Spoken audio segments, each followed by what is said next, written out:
Commander Hyun-woo Kim walked through the quiet halls of Earth Defense Command Station Olympus.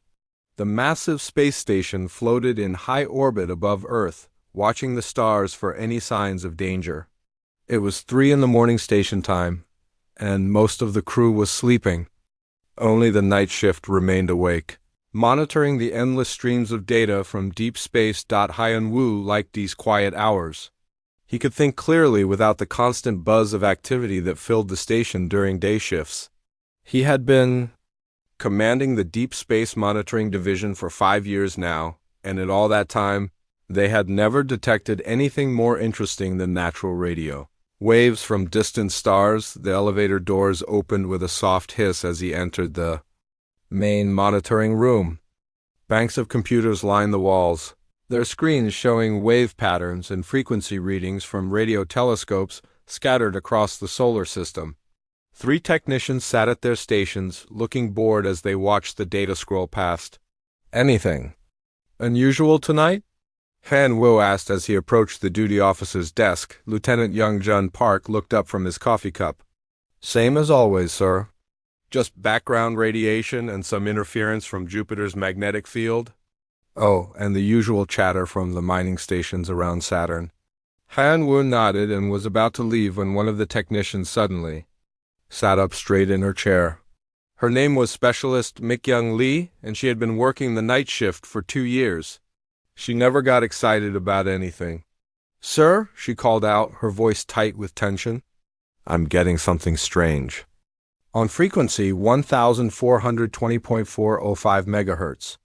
Han-woo and Young-jun rushed over to her station. The screen showed a pattern unlike anything they had seen before. Instead of the random noise of natural radio waves, this signal had clear structure. It repeated every 37 seconds, with small variations that suggested intelligence behind it. "How long has this been coming in?" Hyun-woo demanded. "Just started about 2 minutes ago," Mik-young replied, her fingers flying over the controls. "It's coming from the direction of Kepler 442. That's about 47 light-years from here." Young-jun leaned over her shoulder, studying the display. "Could it be equipment malfunction?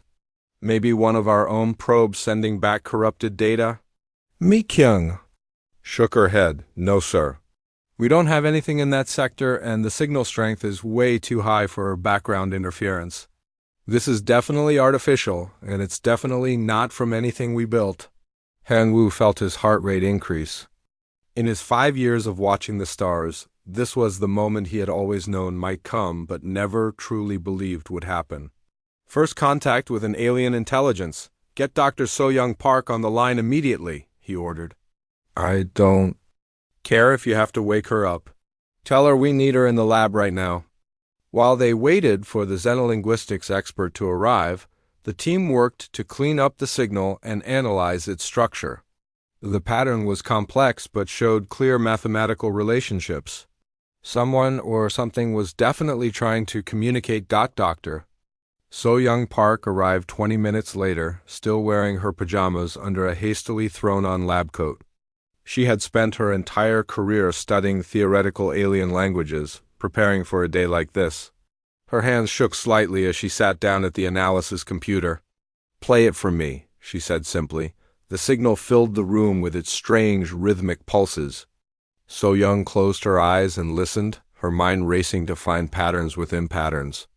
After the 3rd repetition, she opened her eyes and began typing furiously. "It's using prime number sequences as a base," she explained as her fingers moved across the keyboard. "See here? 2, 3, 5, 7, 11. They're establishing mathematical concepts first, then building a basic vocabulary on top of that." For the next 4 hours, So-young worked to decode the message while Hyun-woo paced nervously behind her. More staff arrived as word spread through the station. Admiral Dong-hyun Lee, the overall commander of Earth's defense forces, took a shuttle up from the surface to see what was happening. "Are you certain this is genuine?" Admiral Lee asked as he studied the displays. "Absolutely," So-young replied without looking up from her work. "The mathematical foundation is too sophisticated to be random, and the linguistic structures are unlike anything in our databases." This definitely came from a non-human intelligence. As the hours passed, So Young began to piece together fragments of meaning. The aliens called themselves the Villani, and they were trying to tell humanity something urgent. The mathematical portions gave way to star charts showing the location of their home system, then emotional concepts that were harder to translate. "I'm getting words that might mean danger or threat," So Young said, her voice growing concerned. "And here, this section keeps repeating something that could be help or rescue." Heian-Wu felt a chill run down his spine. "This isn't a greeting message, is it?" "No," So Young said quietly. "I think this is a distress call." The room fell silent except for the steady beeping of the computers. Everyone understood the implications. Somewhere among the stars, an alien civilization was in trouble, and they were calling out for help. Over the next several hours, So Young made breakthrough after breakthrough in her translation work. The Villani had built their message carefully, knowing that whoever received it might not understand their language. They included visual representations, mathematical concepts, and even what appeared to be audio recordings. When she finally played the first translated section, the room filled with an eerie alien voice speaking words that chilled everyone present. "2. Any intelligence that receives this message," the translation software announced in its flat, mechanical tone. "We are the Villani of the fourth planet in what you may know as the Kepler 442 system. Our world is under attack by a hostile species that calls itself the Krulan Empire."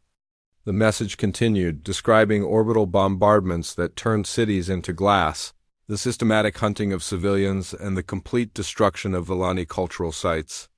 The aliens spoke of children being killed for sport and entire populations being enslaved or exterminated, but it was the final portion of the message that hit the humans hardest.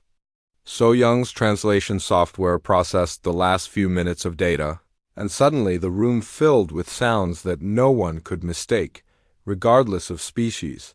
The screams of dying children echoed through the monitoring station. "They're broadcasting their final moments," So Young whispered, tears running down her face. "Listen to this last part." The mechanical voice returned, now translated with perfect clarity. "To any who receive this message, know that the Villani existed. We loved our children, we created beauty, and we dreamed of peace among the stars. The Krulan have taken all of this from us. If you possess the power to act, please avenge us. Do not let our children's screams be forgotten. Do not let this evil spread to other worlds." The signal ended abruptly, leaving only static. Admiral Lee stood in the silence for a long moment, his face grim. "How long ago was this transmitted?" "Given the distance," Heian-Wu calculated quickly, "this message is 47 years old. Whatever happened to the Villani, it's been over for decades." "Maybe," the Admiral said quietly, "but the species that killed them might still be out there." He turned to face the assembled staff, his voice carrying the weight of command. "I want every word of this message analyzed and verified. I want to know everything we can learn about both the Villani and these Krulan, and I want it done fast." As the Admiral left to brief Earth's government, Heian-Wu stared at the star charts showing the location of the Kepler 442 system. Somewhere out there in the darkness, an entire civilization had died screaming for help. And now, 47 years. Too late, their message had finally reached someone who might have been able to save them, but perhaps, he thought grimly, it wasn't too late for justice. President Ji Hai-shun stood at the window of her office in Geneva, looking out at Lake Geneva as the sun rose over the mountains. She had not slept in 36 hours. The alien message from the Villani had reached her desk within hours of its discovery, and since then she had been in constant meetings with military leaders, scientists, and government officials from around the world. The translated message sat on her desk, printed on simple white paper. The words looked so ordinary, but they described horrors that kept her awake at night. An entire alien civilization had been murdered, and their final act was to send a desperate plea into space, hoping someone would hear them and care enough to act. A soft knock on her door interrupted her thoughts. Her assistant entered, followed by the members of the Global Defense Council. These 12 men and women represented Earth's unified government, and today they would make the most important decision in human history. "Good morning, everyone," Ji-Hai said as they took their seats around the long conference table. "I assume you have all read the full translation of the Villani message." Counselor Taemin Choi, a thin man with gray hair, was the first to speak. "Madam President, while this message is certainly tragic, we must consider our response very carefully. We know nothing about these Krulin beyond what the Villani told us. We don't know their military strength, their technology level, or even if they still exist. More importantly," added Counselor Sarah Martinez from the American sector, "we don't know if they pose any threat to Earth. This message is 47 years old. Whatever happened then might have no bearing on our current situation." General Yuki Tanaka, representing the Asian Defense Zone, shook her head firmly. "With respect, that's exactly the wrong way to think about this. If these Krulin are still active, they represent a clear threat to any peaceful civilization, including us." The debate continued for hours. Some council members argued for caution, pointing out that humanity had never fought an interstellar war. Others insisted that the message demanded action, regardless of the risks. Finally, President Chun called for quiet. "Before we make any decisions, I want to hear from Captain Min-Ho Kang. His intelligence division has been analyzing all available data since the message was received." Captain Kang stood up from his chair at the far end of the table. He was a decorated veteran of the Martian colonial wars, known for his careful analysis and direct speaking style. He carried a tablet computer and looked grim. "Madam President, members of the Council," he began, "my team has made some disturbing discoveries. The Villani message is not unique." He activated the room's display screen, showing a star map of the local galactic region. Red dots marked various star systems within 100 light-years of Earth. Over the past 48 hours, we have detected similar signals from 17 other star systems. All of them are distress calls. All of them describe attacks by the same Krulin Empire, and all of them end the same way. The room fell silent as the implications sank in. Counselor Choi leaned forward. "Are you saying there have been 17 other genocides?" "At minimum," Kang replied. "These are just the signals we've found so far. Our deep space monitoring network only covers a small fraction of nearby space. There could be dozens more we haven't detected yet." He touched his tablet and the display changed to show a timeline. "The earliest signal we found dates back 73 years. The most recent was transmitted only 12 years ago. The Krulin Empire has been systematically destroying civilizations for at least 7 decades, and they show no signs of stopping." President Chun felt sick to her stomach. 12 years ago? "Captain, that's practically yesterday in galactic terms." "Yes, Madam President, which brings me to our most concerning discovery." Kang touched his tablet again, and the display zoomed in on Earth's local stellar neighborhood. The Krulin attack pattern shows a clear direction of expansion. They're moving through this region of space in a rough spiral pattern, conquering or destroying everything in their path. He highlighted several star systems, drawing lines between them to show the pattern of attacks. If they continue at their current rate of expansion, Earth falls directly in their projected path. We estimate they could reach our system within the next 50 to 100 years. The council chamber erupted in shocked voices. Counselor Choi stood up, his face pale. "Are you certain about this analysis?" "I've had 3 independent teams verify the data," Kang replied. "The pattern is clear. Earth is a future target whether we act or not." General Tanaka slammed her hand on the table. "Then we have our answer. We can't wait for them to come to. We need to strike first." "Strike first with what?" demanded Counselor Martinez. "We don't even know where they are or how strong their military is. This could be suicide." The argument resumed, louder and more heated than before. President Chun listened to the voices around her, weighing the impossible choice. Do nothing and wait for humanity's eventual destruction. Act now and risk starting a war they might not be able to win, a quiet voice from the corner of the room cut through the debate. May I say something? Everyone turned to look at Communications Officer Yoon, a young woman who had been part of the team that first decoded the Villani message. She looked nervous but determined. Officer Yoon, President Chun said gently, please share your thoughts. Yoon stood up, her hands shaking slightly. I've been listening to these alien voices for 3 days now. I've heard the Villani parents crying for their children. I've heard the terror in their voices as their cities burned. But there's something else I found in the final transmission that Dr. Park missed in her initial translation. She activated her own tablet, connecting it to the room's audio system. The Villani included one final message segment buried in the mathematical data. It took me 30 hours to decode it properly. The speakers crackled to life, and once again the mechanical translation voice filled the room. But this time the words were different. To those who receive this message, the voice said, we know you face a choice. You can ignore our fate and hope the darkness never reaches you. Or you can act, knowing that the road will be hard and the cost will be high. But remember this. Evil grows strongest when good beings do nothing.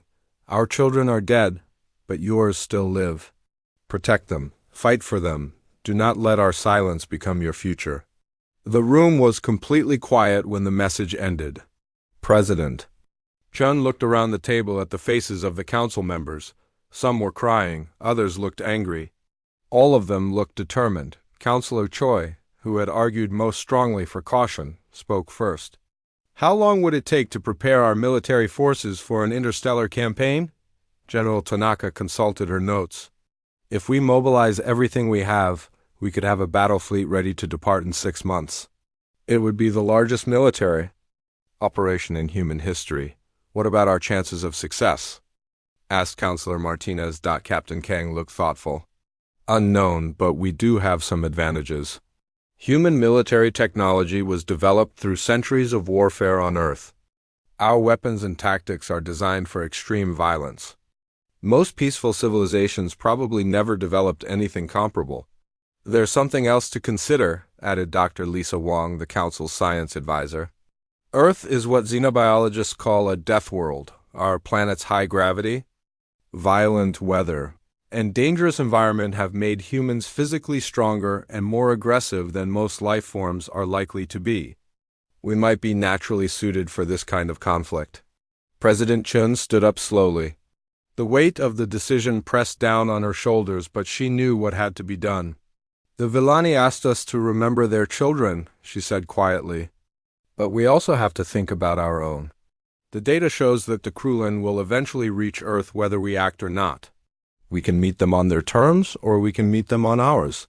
She looked around the table one final time. All in favor of authorizing Operation Righteous Fury? 12 hands rose in unison. The vote was unanimous. Humanity was going to war. Fleet Admiral Seung-ho Park stood on the observation deck of the Titan shipyards, watching the largest military buildup in human history. Outside the massive windows, thousands of workers in spacesuits crawled over the hulls of warships, preparing them for a journey that would take them farther from home than any human had ever traveled. The shipyards stretched for hundreds of kilometers around Saturn's largest moon. What had once been a peaceful facility for building cargo ships and research vessels had been transformed into a war machine. Every construction bay was filled with military vessels, from small fighters to massive dreadnoughts that could level entire cities. The fleet will be ready in 3 weeks, sir, reported Commander Hak Jun-sun, the Admiral's chief of staff. 38 ships total, including the Soul's Vengeance and the Bison's Wrath. Seung-ho nodded, but his expression remained worried. 38 ships sounded like a lot, but he had no idea what they would be facing when they reached Krulon. Space. The enemy might have hundreds of ships or thousands. They were flying blind into the most dangerous mission humanity had ever attempted. What's the status on the new weapons? He asked. Dr. Haijin Nam wants to brief you personally, Commander Sun replied. She's waiting in Lab 7. The Admiral made his way through the corridors of the shipyard's research section. Even here, The pace of work was frantic. Scientists and engineers worked around the clock, trying to give humanity every possible advantage in the coming war. Dr. Hyjin Nam was waiting for him in a laboratory filled with computer screens and complex machinery. She was a small woman with intense eyes, known throughout the scientific community as one of the most brilliant weapons designers of her generation. When the war authorization came through, she had volunteered immediately for the most dangerous assignment possible. "Admiral," she said, gesturing toward a large metal cylinder mounted on a test stand, "I want to show you something that might change the course of this war." The cylinder was about 2 meters long and 1 meter wide, covered in warning labels and radiation symbols. It looked like a standard nuclear warhead, but something about it made Sung-ho's skin crawl. "We call it a quantum disruption warhead," Dr. Nam explained. "It doesn't just destroy matter like a nuclear weapon. It actually breaks apart the quantum bonds that hold atoms together." She activated a holographic display showing the weapons. Theoretical effects. When it detonates, it creates an expanding sphere of quantum disruption. Everything within that sphere simply ceases to exist at the atomic level. No debris, no radiation, just empty space where matter used to be. The Admiral stared at the display, trying to understand the implications. How large is the disruption field? "The prototype creates a sphere about 5 kilometers in diameter," Dr. Nam replied. "We're working on larger versions, but even this one could destroy any ship we've ever built." "And you're sure it works?" Dr. Nam's smile was cold. "We tested it yesterday on an old cargo ship. The ship was there 1 second, gone the next. Not even dust remained." Sung-ho felt a chill run down his spine. Humanity was about to unleash weapons that could erase entire fleets from existence. "How many do we have?" 50 prototype warheads are ready for deployment. We're working on more, but that's all we can produce before the fleet departs." The Admiral thanked Dr. Nam and continued his inspection tour. His next stop was the Marine training facility on Titan's surface, where Colonel Jae-Sung-Roo was preparing the ground forces for combat. The training complex was a maze of obstacle courses, shooting ranges, and combat simulators. The sound of gunfire and explosions echoed constantly as Marines practiced for battles they had never imagined fighting. Colonel Roo met him at the entrance, still wearing his combat gear from a training exercise. "Admiral, good to see you. Want to watch the boys and girls work?" They walked to an observation balcony overlooking the main training area. Below them, a squad of Marines was practicing urban combat against robotic opponents designed to simulate alien enemies. The humans moved with deadly efficiency, their enhanced reflexes and earth-trained muscles giving them advantages that would be impossible for most species to match. "How are they adapting to the idea of fighting aliens?" Sung-ho asked. Ryu grinned. "Better than expected. These Marines have been training for combat on Earth their whole lives. Earth is a death world, Admiral. Our gravity is crushing, our weather is violent, and our ecosystem is designed to kill any species that evolved on a gentler planet is going to be at a severe disadvantage against us." To demonstrate his point, Roo called down to the training area. "Sergeant Eugene Kim, show the Admiral what human soldiers can do." A young female Marine looked up at them and nodded. She was carrying equipment that would weigh over 40 kilograms, but she moved as if it weighed nothing. In the next 30 seconds, she eliminated 6 robotic targets with precision shots while running at full speed and jumping over obstacles that would challenge an Olympic athlete. "Sergeant Kim can run a marathon in under 2 hours while carrying full combat gear," Roo explained. "She can survive in environments that would kill most life forms, and she can fight effectively in gravity fields up to 3 times Earth normal. Multiply that by 20,000 Marines, and you start to understand why I'm confident about our ground combat capabilities." The Admiral was impressed but still worried. "What about space combat? We don't know anything about Krulin ship design or tactics." "That's where our real advantage lies," Roo replied. "Human military doctrine was developed through thousands of years of warfare against other humans. We understand strategy, tactics, and the psychology of combat better than any peaceful species possibly could. We've been perfecting the art of war since we lived in caves. Their conversation was interrupted by an announcement over the facility's communication system. All personnel, please report to designated assembly areas. We have an important message from Earth.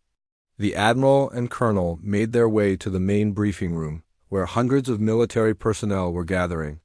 The large screen at the front of the room flickered to life, showing the face of a young civilian engineer named Subin O. "I'm sorry to interrupt your training," Subin said, looking nervous but determined. "But I've been working on something that I think you should." Here. She explained that she had been part of the team analyzing the Krulan communication intercepts. While studying their language and culture, she had discovered their military communication frequencies. "I think we should send them a message," she said. "Let them know we're coming." The room fell silent. Everyone understood the implications. Sending a warning would eliminate any element of surprise they might have had. "What kind of message?" asked Colonel Ryu. Subin's expression hardened. "Something simple. Something they'll understand?" She paused, then continued in a voice filled with cold anger. "You killed children. We're coming." The briefing room erupted in cheers and applause. The Marines shouted their approval, and even the Admiral found himself nodding. It was the perfect message, direct, threatening, and impossible to misunderstand. Over the following weeks, the final preparations continued at breakneck pace. Ships were loaded with supplies, weapons were tested and retested, and crews drilled endlessly for the battles ahead. The message to the Krulan was transmitted on multiple frequencies, repeating endlessly as it traveled toward their space. Dr. Haijin Nam worked 80-hour days, fine-tuning her quantum weapons and training the crews who would use them. Colonel Ru put his Marines through increasingly brutal exercises, pushing them to their limits and beyond. Admiral Sunho coordinated the massive logistical effort, ensuring that every ship had everything it needed for the long journey ahead. 3 weeks after the decision to go to war, the human fleet gathered in formation near Jupiter's orbit. 38 warships, from nimble destroyers to massive dreadnoughts, ready to carry humanity's justice to the stars. Admiral Sunho stood on the bridge of the Soul's Vengeance, looking out at the assembled fleet. In a few hours they would activate their faster-than-light drives and begin the journey to Krulan space. It would take them 6 months to reach their destination, 6 months to prepare for a war unlike any in human history. "All ships report ready for departure, Admiral," reported Commander Sun. Seungho nodded and opened a communication channel to the entire fleet. "This is Admiral Park to all ships. We go now to answer the call of the dead. We carry with us the hopes of the living and the justice demanded by the murdered. Let the galaxy know that humanity keeps its promises." He closed the channel and gave the order that would change the course of galactic history. "Fleet, engage faster-than-light drives. Destination, Krulan space. It's time to deliver our message." The human fleet dropped out of faster-than-light travel at the edge of the Kepler 442 system. Admiral Sunho Park stood on the bridge of the Soul's Vengeance, staring at the main display screen with growing horror. What they found was worse than anyone had imagined. The Vellani homeworld hung in space like a burned coal. The planet that had once been blue and green with oceans and forests was now a blackened sphere of glass and ash. The atmosphere glowed with a sickly orange light from the radioactive particles still floating in the air. 47 years after the attack. "My God," whispered Commander Hakjun's son, his voice barely audible. "They didn't just attack the cities. They burned the entire planet." The fleet's sensors showed the full extent of the destruction. Every ocean had been boiled away. Every mountain had been melted into slag. The Krulan had not simply conquered the Vellani world, they had made it completely lifeless. But the planet was not empty. Massive alien ships orbited the dead world, their hulls dark and angular like mechanical insects. These were the Krulan harvesting vessels, still stripping away the planet's remaining minerals and resources decades after killing its population. Tactical analysis? Admiral Park ordered. Lieutenant Commander Jinwoo Lee, the fleet's intelligence officer, studied his screens. I count 43 Krulin vessels in orbit. Most appear to be mining ships, but there are at least 12 military.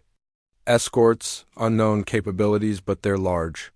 The biggest one is nearly twice the size of our dreadnoughts. The Admiral felt his jaw tighten. The Krulin were still here, still profiting from genocide. They had turned the Villani homeworld into a mining operation, treating the ashes of an entire civilization like any other natural resource. Captain Wu Jin Han, the Admiral said into his communicator, take the Ancient's shadow and get us close-range intelligence on those ships, but stay hidden. We need to know what we're dealing with before we make our move. The Ancient's shadow was humanity's most advanced stealth ship, designed to be invisible to sensors while gathering information deep in enemy territory. Captain Han had volunteered for the most dangerous scouting missions, and his crew was trained for operations that other ships couldn't handle. Understood, Admiral, Han's voice crackled over the comm. Moving to infiltration position now. The stealth destroyer vanished from the fleet's sensors as its cloaking systems activated. For the next 6 hours, the human fleet waited in the darkness at the edge of the system while Captain Han and his crew risked their lives to gather intelligence on the enemy. When the Ancient's shadow finally returned, Captain Han's report made everyone's blood run cold. His team had managed to hack into the Krulin communication network and intercept their transmissions. What they heard revealed the true nature of humanity's enemy. They're not just military conquerors, Han reported to the assembled fleet commanders via secure communication. They're sadists who enjoy causing pain. Listen to this. He played a recording of Krulin voices, translated by the ship's computer systems. The alien voices were discussing their past activities on the Villani world with casual amusement. Remember the female with the small offspring? One Krulin voice said. She kept trying to shield it with her body even after we removed her limbs. Such determination from an inferior species. Another voice laughed. The young ones make better target practice anyway. They move faster, so it's more challenging to hit them cleanly. The recording continued with more descriptions of casual cruelty and systematic torture. The Krulin talked about murder the way humans might discuss a hunting trip or a sporting event. It was clear that they had enjoyed every moment of the Villani. Genocide. Admiral Park felt sick listening to the recordings, but he forced himself to hear every word. His enemy had revealed themselves completely. They were not just conquerors or even simple killers.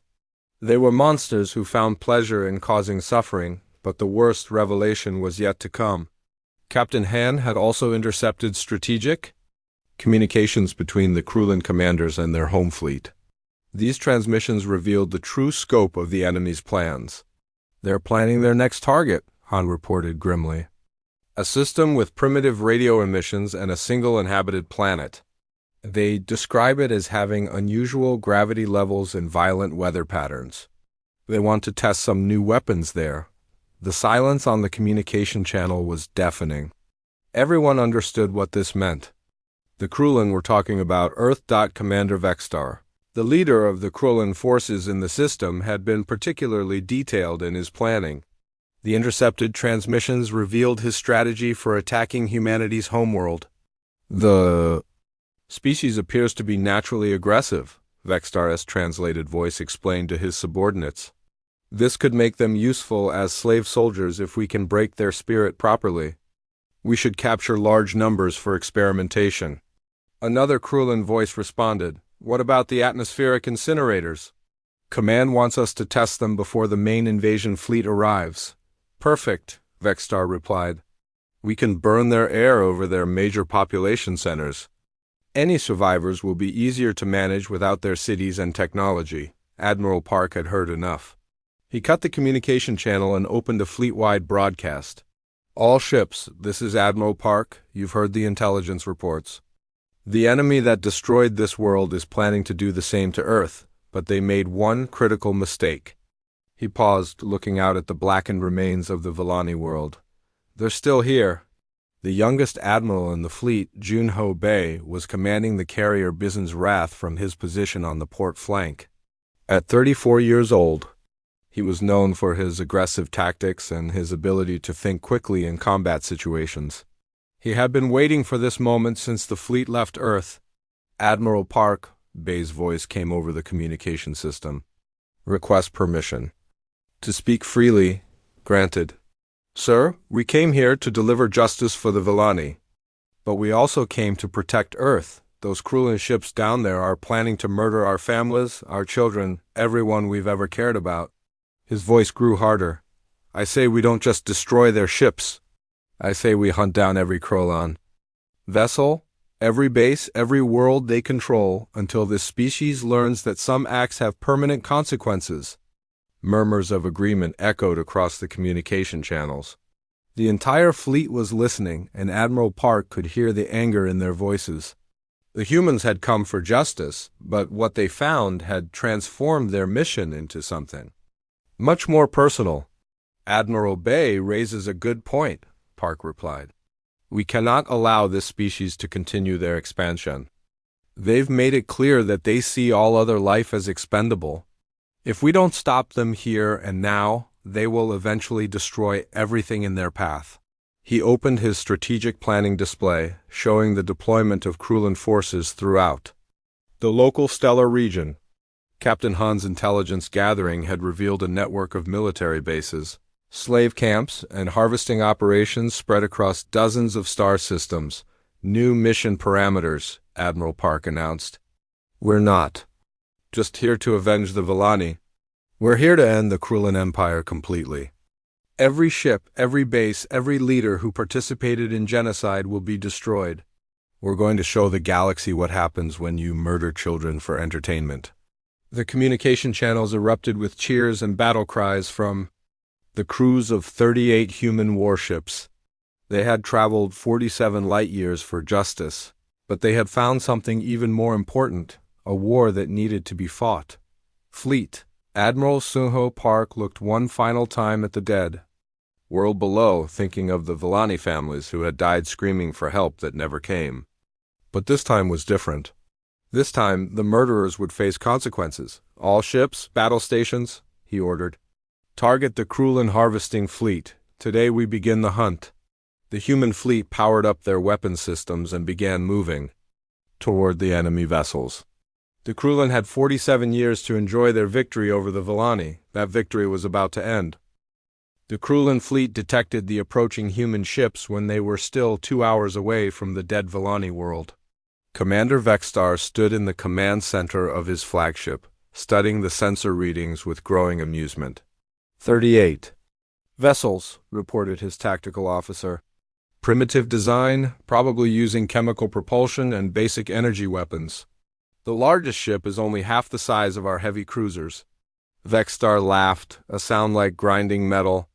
"So, the species from the radio emission world has finally decided to investigate. How convenient. We can test our new weapons on them before we visit their planet." The Krulan commander activated his fleet communications. "All ships, we have visitors from the primitive world we discussed earlier.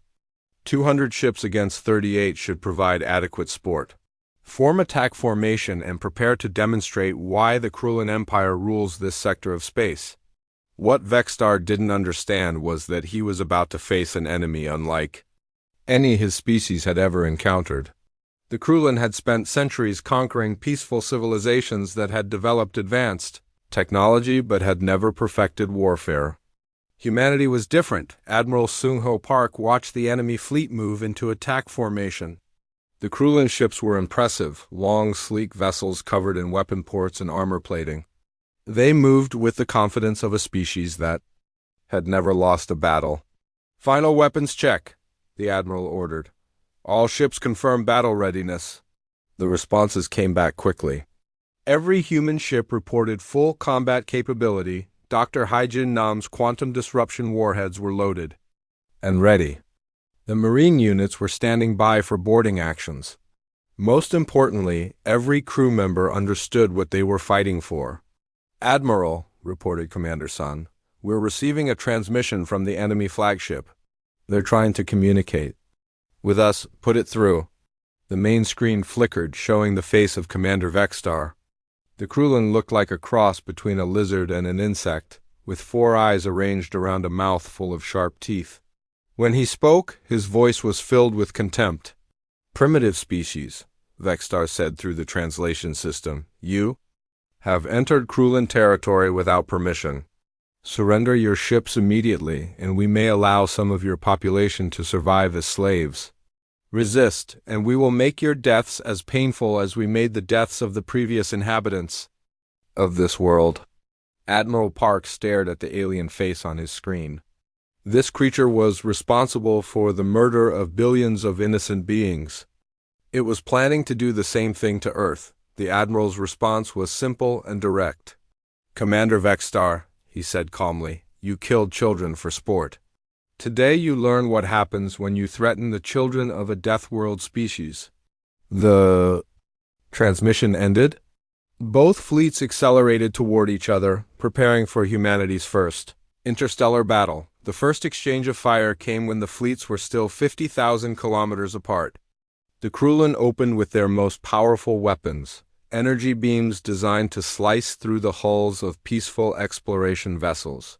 The beams struck the human ships with devastating force and did almost nothing.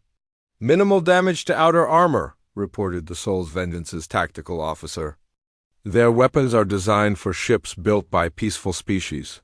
Our military-grade armor is absorbing most of the impact." Admiral Park smiled grimly. Human warships had been designed to fight other human warships, vessels built by a species that had been perfecting warfare for thousands of years. Krulin weapons, designed to destroy the lightly armored ships of peaceful explorers, were completely inadequate against true military vessels. "Return fire," the Admiral ordered. "Show them what real weapons look like." The human fleet unleashed its first volley, and the difference was immediately apparent.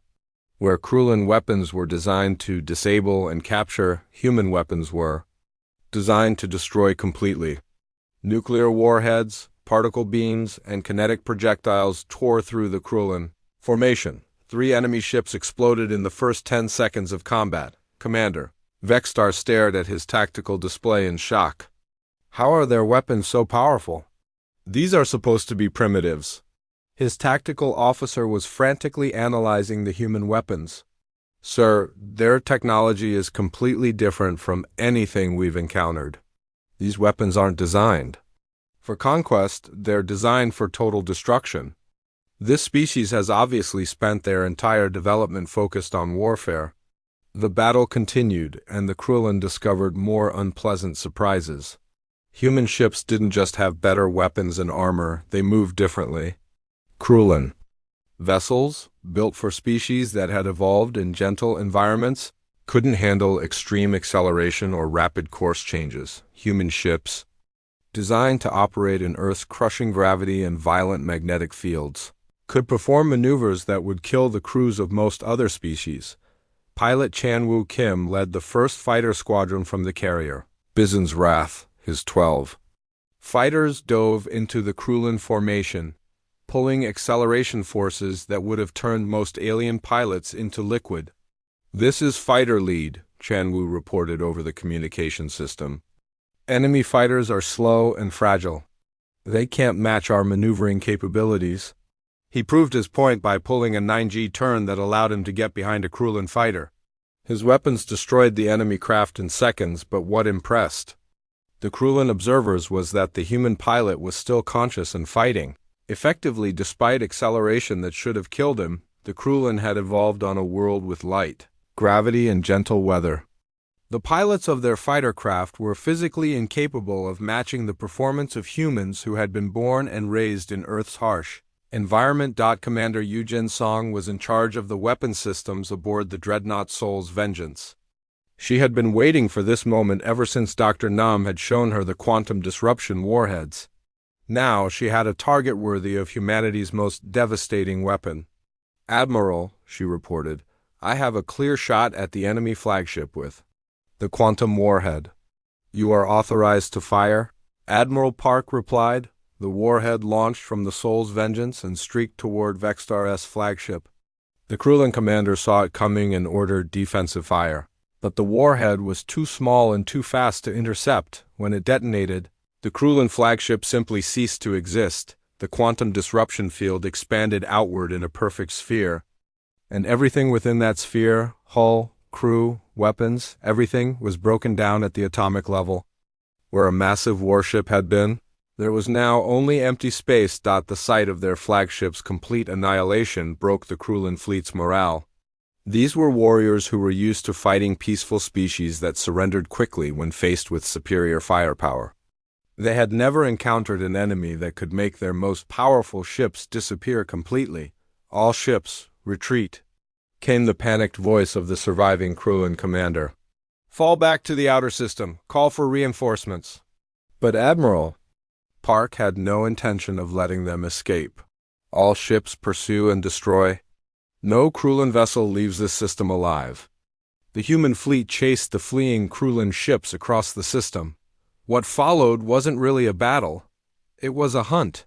Human vessels, faster and more maneuverable than their enemies, picked off the Krulin ships one by one. Captain Wu Jin, Han's stealth destroyer, proved particularly effective. The ancient shadow would appear behind enemy vessels, deliver a devastating attack, then vanish before the Krulin could respond. Within 2 hours, half the enemy fleet had been destroyed. The final Krulin ship was cornered near the system's outer asteroid belt. Admiral Bay's carrier had launched every fighter it had, and the enemy vessel was surrounded by small, fast human craft that it couldn't target effectively. "Unknown species," came a desperate transmission from the Krulin ship. "We surrender. We offer you valuable information about our military capabilities." Admiral Park's response was broadcast on all frequencies, ensuring that any other Krulin forces in the area would hear it clearly. "You murdered children," he said simply. "There is no surrender for child killers." The last Krulin ship died in nuclear fire. The battle was over. Humanity had won its first interstellar war, and the victory had been complete. Not a single Krulin ship had escaped to report what they had learned about human capabilities. Admiral Park stood on his bridge, looking out at the debris field that had once been a Krulin harvesting fleet. 200 alien ships had been reduced to wreckage and radioactive dust. The human fleet had suffered minor damage to only 3 vessels. "Fleet status report," he ordered. "All ships operational," Commander Sun replied. "Total casualties: 12 wounded, none killed. Enemy casualties: complete destruction of all hostile forces." The Admiral nodded. The battle had proven what many scientists had theorized: humans, as products of a deathworld environment, were naturally superior warriors. Their bodies could handle stresses that would kill most species. Their technology was designed for total warfare, and their psychology was adapted for violence. But the victory here was only the beginning. Captain Han's intelligence gathering had revealed the locations of dozens of Krulin bases and fleets throughout the local stellar region. The hunt was just getting started. "Set course for the next Krulin installation," Admiral Park ordered. "We have a species to exterminate." 3 months after the battle at the Villani homeworld, the human fleet reached the heart of Krulin space. Admiral Sunho Park stood on the bridge of the Soul's Vengeance, looking at the enemy homeworld through the main display screen. The planet below was gray and industrial, covered with massive cities and military installations that stretched across entire continents. The journey to this moment had been marked by a trail of destroyed Krulin bases and fleets. Every installation the humans had encountered was eliminated completely. Mining stations, slave camps, military outposts, and patrol fleets all had been reduced to wreckage and ash. The Krulin Empire's expansion across 3 star systems had been systematically undone in less than 90 days. "Final target analysis," Admiral Park ordered. Commander Hakjun Sun reviewed the tactical data. "The planet has a population of approximately 8 billion Krulin. Military installations include orbital defense platforms, ground-based missile systems, and a home fleet of over 300 ships. This is their strongest defensive position." The Admiral nodded. This would be humanity's greatest test. The Krulin had concentrated their remaining forces here, and they knew the humans were coming. Intelligence intercepts showed that the enemy was preparing for a final battle to save their species from extinction. Admiral Seokjin Lim commanded the second battle group, which had joined the main fleet after destroying Krulin installations in 2 neighboring systems. His ships carried the scars of dozens of battles, but his crews had become experts at fighting alien enemies. Admiral Park, Lim's voice came over the communication system, we're receiving surrender offers from the planetary government. They're promising to cease all military operations and pay tribute to humanity. Park's expression didn't change. What was our response to their surrender offers at the last 3 systems? The same response we'll give here, Lim replied grimly. No mercy for child killers. The human fleet had adopted a simple policy during their campaign through Krulin space. Military forces were destroyed without quarter. Civilian populations were given the opportunity to evacuate, but anyone who had participated in genocide would face justice. The Krulin leadership, military commanders, and anyone involved in the systematic murder of peaceful species would not be allowed to surrender. Begin the broadcast, Admiral Park ordered. Communications Officer Na Young Shin had been waiting for this moment. As the fleet's diplomatic officer, she had spent months preparing humanity's final message to the Krulin Empire. The broadcast would be transmitted on all frequencies, ensuring that every being in the system would hear it. Attention, Krulin Empire, her voice echoed across space, translated into the alien language by the ship's computers. You sent a message to the galaxy in the screams of innocent children. You wrote your intentions in the ashes of peaceful worlds. Today we return your message. The display screen showed the orbital bombardment beginning. Unlike the Krulin's planet-killing weapons, human targeting was precise. Military installations exploded in nuclear fire while civilian areas remained untouched. Massive defense platforms that had protected the Krulin homeworld for centuries were reduced to debris in minutes. The enemy home fleet launched their attack, 300 ships rising from the planet's surface to meet the 38 human vessels. It was the largest single battle of the war, and the outcome was never in doubt. Admiral Junho Bei's carrier group struck first, launching waves of fighters that tore through the Krulin formation. The enemy pilots, trained to fight peaceful exploration vessels, had no defense against human fighters designed for combat against equally advanced opponents. Enemy fighter resistance is minimal, reported pilot Chan Woo Kim. Their ships can't match our speed or weapons. It's like fighting children. The irony was not lost on anyone listening to the communication. The Krulin, who had murdered actual children for sport, were now helpless against humanity's superior military technology. Dr. Haijin, Nam's quantum disruption warheads proved devastatingly effective against the concentrated enemy fleet.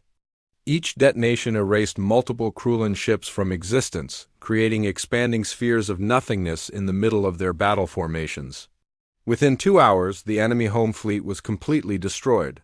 The orbital bombardment continued with methodical precision. Every military base, weapons factory, and government building was targeted and destroyed. The bombing lasted exactly 17 minutes, the same duration as the original Villani distress signal that had brought humanity to this war. When the bombardment ended, the Krulin homeworld's military capability had been eliminated, but the civilian population centers remained intact.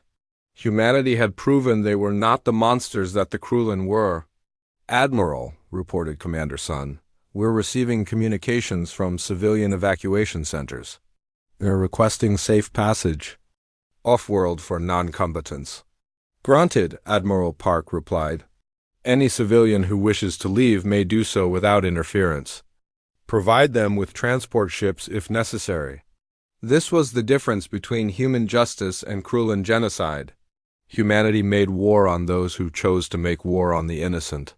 The Krulin had made war on everyone, regardless of age or involvement.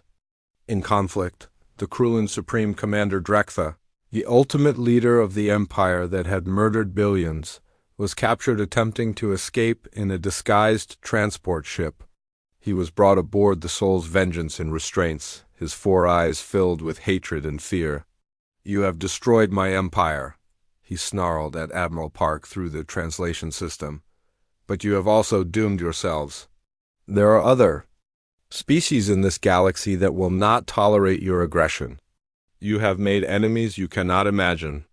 Admiral Park studied the alien leader who had ordered the deaths of entire civilizations. We didn't come here for conquest, we came for justice. Your empire is finished because you chose to murder children. If other species have a problem with that, they're welcome to discuss it with us. But Drek'tha had one final card to play. Even. As he spoke to the human admiral, hidden Krulin ships were launching from concealed bases in the outer system. These were cloaked vessels carrying the Empire's most devastating weapons. And they had a single target, Earth, Commander Kyung-soo. Wang was monitoring deep space communications from his position aboard the intelligence ship Tokyo's Eye. His job was to intercept any Krulin transmissions that might reveal hidden assets or escape attempts. What he discovered made his blood run cold. "Admiral Park," he reported urgently, "I'm detecting cloaked ships moving toward the outer system jump point. They're transmitting coordinates for Earth and discussing atmospheric incinerator deployment." The cloaked ships were Drek'tha's final revenge. If the Krulin Empire was going to die, they would take humanity's homeworld with them. The atmospheric incinerators would burn Earth's air, killing every living thing on the planet. "All ships, intercept course," Admiral Park ordered. "Maximum speed, we cannot let those ships reach Earth." The chase through the outer system lasted 6 hours. The cloaked Krulin ships were fast, but human vessels had been designed for extended high-speed pursuit. One by one, the enemy ships were detected and destroyed by the hunting human fleet. The last cloaked ship was cornered near the system's edge by Captain Wu Jinhan's stealth destroyer. The Krulin vessel attempted to surrender, offering valuable intelligence in exchange for safe passage. "This is Captain Han to the Krulin vessel," came the response. "You were heading to Earth to murder children. There's no bargaining with child killers." The final Krulin ship died in quantum fire. With the destruction of the cloaked fleet, the Krulin Empire's last hope of revenge was eliminated. Supreme Commander Drek'tha watched from his prison cell as his species' final military assets were destroyed. The empire that had terrorized 3 star systems for over 70 years was finished. Admiral Park stood in the observation deck of his flagship, looking down at the Krulin homeworld. Smoke rose from the ruins of military installations, but the civilian cities were intact. Evacuation ships were carrying non-combatants to neutral worlds where they could start new lives, free from the militaristic culture that had defined their species. "Final casualty report," he requested. "Krulin military forces, complete elimination," Commander Sun reported. Krulin civilian casualties, minimal, mostly those who chose to remain in military zones during bombardment. Human casualties for the entire campaign, 47 wounded, 6 killed in action. The numbers told the story of humanity's complete victory. An empire that had murdered billions had been destroyed by fewer than 40 ships and 20,000 human personnel. The galaxy had learned what happened when peaceful species found protectors who understood warfare, communications. Officer Nayoung Shin approached the Admiral with a datapad. "Sir, we're receiving messages from dozens of star systems. Species that were hiding from Krulin expansion are coming out of hiding. They want to thank us. Any new distress signals?" The Admiral asked. 3 so far. Different species, different threats. It seems the galaxy has more predators than just the Krulin. Admiral Park looked out at the stars, thinking of all the peaceful civilizations that might be suffering while their calls for help traveled through space. Humanity had proven they could answer those calls. The question was whether they were prepared to become the Gala. 6 months after the fall of the Krulin Empire, Ambassador Haewon Park stood on the balcony of humanity's first embassy on an alien world. The planet Zephyr Prime stretched out below her, its crystal cities gleaming in the light of twin suns. The peaceful Centauri coalition had built their civilization around art, music, and scientific research. For 3 generations, they had lived in terror of Krulin raids. Now they could build and create without fear. The embassy building was modest compared to the soaring Centauri architecture around it, but it represented something that had never existed before in this part of the galaxy. For the first time, Peaceful species had protectors who possessed both the will and the ability to defend them from predators. "Ambassador Park," said Salandra, the Centauri Coalition's first speaker, as she approached with graceful steps. The alien was tall and thin, with skin that shifted color based on her emotions. Right now, it glowed with warm golden tones that meant deep gratitude. "The Council has completed their deliberations," Salandra continued. "We wish to formally request that humanity establish a permanent defense fleet in our system. We can offer manufacturing facilities, raw materials, and research assistance in exchange for protection." HFY smiled. Similar requests had been coming in from dozens of species across 3 star systems. Word of the Krulin Empire's destruction had spread quickly, and civilizations that had hidden in fear for decades were now reaching out to the humans who had freed them. "I'll transmit your request to Earth immediately," HFY replied. "But I can tell you that the Global Defense Council is very interested in expanding our protection network." What she didn't tell Zalandra was that humanity was already building the largest military fleet in their history. The success against the Krulin had revealed that the galaxy was full of species that needed protection, and Earth's leaders had decided to provide it. On the other side of the galaxy, Captain Young Sik O commanded the deep space patrol ship Jeju's Guardian as it hunted the scattered remnants of Krulin forces. Not all of the Empire's ships had been destroyed in the final battle. Small groups of survivors had fled to remote systems, where they continued their old practices of raiding and enslaving weaker species. "Contact bearing 27 Mark 15, reported his sensor officer, Lieutenant Sujin Han. "It's a Krulin patrol ship attacking a civilian transport in the asteroid belt." Captain O studied the tactical display. The Krulin ship was small, probably carrying no more than 50 crew members. But 50 Krulin could still murder thousands of innocent beings if they weren't stopped. "Battle stations," he ordered. "Let's remind them what happens to child killers." The engagement lasted less than 10 minutes. The Krulin ship, designed for terrorizing helpless civilians, had no chance against a human warship built for military combat. When it was over, Captain O's crew rescued 200 alien refugees who had been marked for slavery. "This is the 43rd Krulin remnant we've eliminated this month," O reported to Fleet Command. "But the refugees tell us there are at least 20 more groups still operating in this sector." The hunt would continue until every last Krulin warrior was found and eliminated. Humanity had made a promise to the galaxy, and they intended to keep it. Back on Earth, President Ji-Hai Chun stood before the Global Defense Council in the same chamber where the decision to go to war had been made a year earlier. The world had changed dramatically since then. Earth was no longer an isolated planet wondering if aliens existed. They were now the acknowledged protectors of dozens of species across hundreds of light years. "The latest reports from our embassy network," the president began, "show that we are receiving an average of 12 new requests for protection every week. Species that have been hiding from various predator races are asking for our help." Counselor Taemin Choi, who had once argued for caution, now supported the expansion of human military presence throughout the galaxy. "Madam President, our analysts estimate that there are at least 15 other aggressive species operating in this region of space.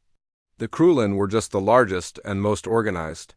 General Yuki Tanaka presented the military assessment. "Our shipyards are operating at maximum capacity. We now have over 200 warships deployed across 43 star systems. Each ship is staffed by volunteers who understand that they may never return to Earth." The president nodded. The men and women of Earth's military had embraced their new role as galactic protectors. They served on ships that were years away from home, defending species they had never heard of before the war began. "What about the memorial project?" she asked. Dr. So-Young Park, the xenolinguist who had first translated the Villani message, stepped forward. "The Villani Memorial Station is nearly complete. It's being built in orbit around their dead homeworld, and it will serve as both a monument to the murdered and a research facility for understanding extinct civilizations." The memorial was humanity's way of ensuring that the Villani and other destroyed species would never be forgotten. Every race that had been eliminated by the Krulan Empire would be remembered and honored. On the distant research station, communications. Officer Sunmi Kim sat at her console, monitoring deep space transmissions for new distress signals. She was young, only 22 years old, but she had volunteered for one of the most important jobs in human space. She was part of the early warning network that listened for calls for help from across the galaxy. The wall behind her desk was covered with images sent by grateful alien species. Pictures of children who were alive because humans had stopped predator raids. Art created by civilizations that could now focus on beauty instead of survival. Messages of thanks written in dozens of alien languages, but it was the other wall that reminded her why the work was so important. That wall held images of the Villani children whose screams had first brought humanity to the stars. Their faces served as a constant reminder of what happened when evil was allowed to spread unchecked. A soft chime from her console interrupted her thoughts.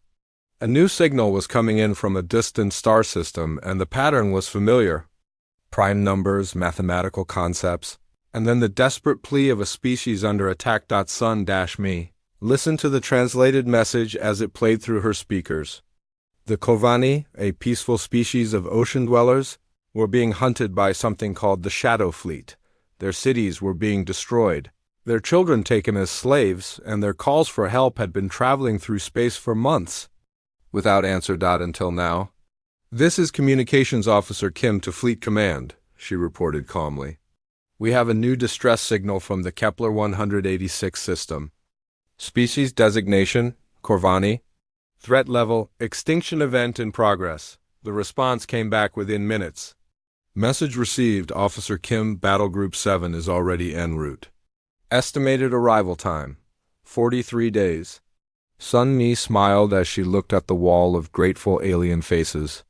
Soon there would be new pictures there, images of Corvani children who would live to see another day because humanity had heard their parents' cries for help. She opened a communication channel to the distant Corvani homeworld, knowing that her message would take months to reach them, but hoping it would arrive in time to give them hope.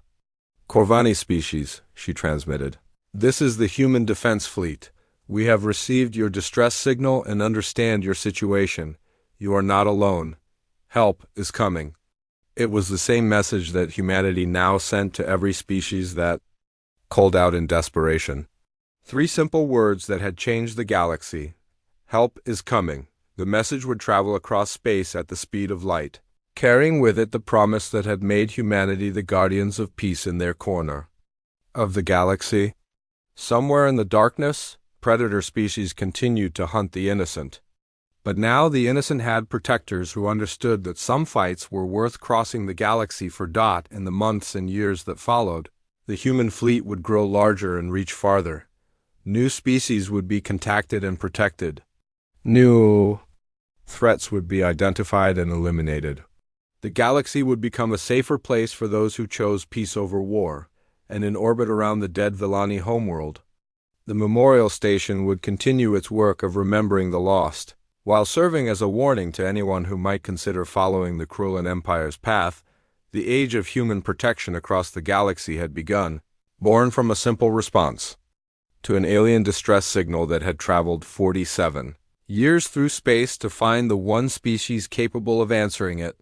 The message had been heard. Justice had been delivered. And now the galaxy knew that the children of Earth would always answer when the innocent called for help. In the depths of space, new distress signals continued to arrive at human monitoring stations.